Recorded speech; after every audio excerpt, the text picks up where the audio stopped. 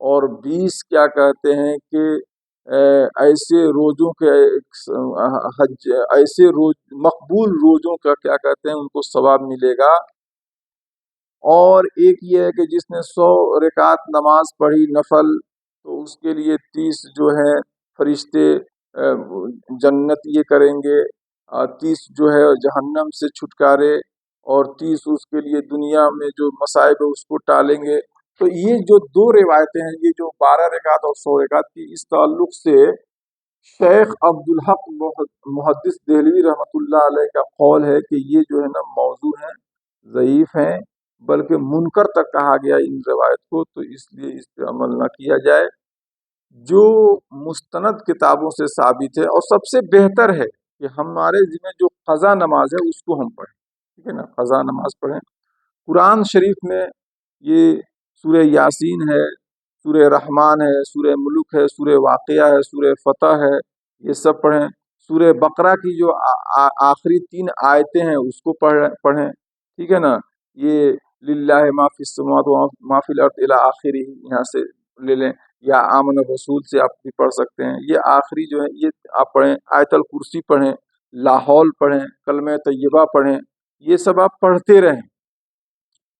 اب جو ہے کہ اس میں قبر کی بھی زیارت جو ہے، قبرستان بھی جانا چاہیے، تو آپ مغرب میں جا سکتے ہیں، یا کسی بھی پہر جا سکتے ہیں۔ قبرستان جائیں تو درود شریف پڑھتے جائیں، اور کیا کہتے ہیں کہ اور ذکر و اذکار کرتے جائیں، کلمہ پڑھتے جائیں، اور آئیں وہاں جا کر کے جو لوگ دنیا سے جا چکے ہیں، آپ کے رشتہ دار یا گاؤں کے یا اگل بگل کے، جو بھی سارے مسلمانوں کے حق میں دعا کریں جو ہم سے پہلے جا چکے ہیں۔ مسجد میں جائیں، مسجد میں جا کر کے آپ عبادت کریں۔ عبادت کیا کرنی ہے؟ آپ کو نفل نمازیں پڑھنا چاہیں تو نفل نماز پڑھیں۔ بہتر ہے کہ آپ کے ذمہ جو قضا نماز ہے وہ قضائے عمری پڑھیں، نہیں تو قرآن شریف پڑھیں، ٹھیک ہے نا۔ نفل پڑھنی ہے تو وہ صلاۃ التسبیح جو ہے وہ 4 رکعت پڑھ لیں، جس میں وہ ایک خاص قسم کی تسبیح ہے، اس کو آپ کو پڑھنا ہے، سبحان اللہ والحمد للہ ولا الہ الا اللہ واللہ اکبر 300 مرتبہ، ٹھیک ہے نا۔ اس کی ترکیب میں نے بتا دی ہے، تو اس کو دیکھ لیں۔ یہی سب چیزیں ہیں، ان سب چیزوں کو آپ کو کرنا چاہیے۔ باتیں بہت ہیں، اور یہ ہے کہ خرافات سے بچیں، ابس کاموں سے بچیں، ادھر ادھر ریسنگ سے بچیں، ان چیزوں سے اجتناب کریں، ٹھیک ہے نا۔ ادھر ادھر جو ہے بیٹھ کر کے گپ شپ کرنا، چائے نوشی کرنا، ادھر ادھر کی شکوہ شکایت، ان چیزوں سے بچیں۔ یہ ایک مخصوص رات ہے، عبادت کی رات ہے، اللہ نے ہم کو ایک موقع دیا ہے، تو اس موقع کو غنیمت سمجھیں، اور جتنا بہتر سے بہتر ہو سکے اپنے آپ کو ڈھالیں، بنائیں، عبادت کریں، ذکر و اذکار کریں، اور پڑھتے رہیں، اور سب کے حق میں دعا کریں، اپنے لیے بھی اور اپنے خاندان اور تمام عالم اسلام کے مسلمین و مسلمات کے لیے۔ السلام علیکم ورحمۃ اللہ وبرکاتہ۔